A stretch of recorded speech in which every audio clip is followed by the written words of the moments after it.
Hi, Jessica Hensley here with Heritage Homes Team brokered by eXp Realty. And in this video, I'm going to tell you some important terms that you need to know when you're selling your home. And there are a lot of them. So I'm actually going to split this up into a part 1 and a part 2 so you have time to watch it and get through the entire video. So you thought about selling your home and you want to know what to do next. Like I said, there's a few things that you should know before you do it. So the first term that you need to know about is realtor, right? So we've talked in past videos about listing your home with a realtor versus listing it as a for sale by owner. So you've decided that you want to do that. Something you should know is they're not just anyone who has a real estate license is a realtor.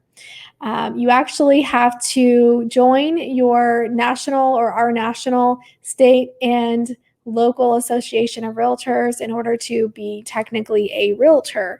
Not only do we have to get our real estate license, but we also pay dues to these organizations and we're held to a higher ethical standard and guidelines as realtors, and we're held accountable to those things. We're also in community with other realtors, and because of that, we have formed a multi-list system which allows all realtors in our community to put their listings in one place on one program, and we all have access to the listings. This is beneficial for you as a seller and why you would want to list your home with a realtor versus a real estate agent, so that your home is exposed to more people that are going to be actively trying to sell your property. So that's something that you should really know the difference between the realtor versus real estate agent. Another term that we use a lot is listing. So this is just something that second nature to us. I talk about my listings, but not everybody knows what that means. So when I say a listing, that means that this person, this seller, has signed a listing agreement with me to list their home and their property on the MLS and on the market. So that's what we refer to a listing. It could be a home, it could be land, it could be a commercial property. Doesn't matter what type of property, but if we have an agreement, then we have a listing. The third term is the MLS, and I touched on that briefly, but the MLS is a multi-list system or service that the realtors, you have to be a member of you have to be a realtor, first of all, before you can even join, but you have to be a realtor to be part of a multi-list system.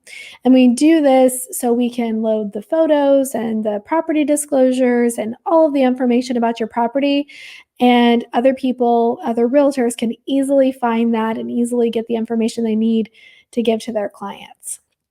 Another term that you will run into is a contract. So something that I find a lot of people don't realize is that a real estate contract is pretty serious.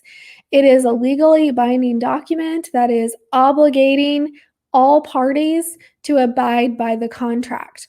Our contract is several pages, and our board attorney for the state of Kansas wrote it.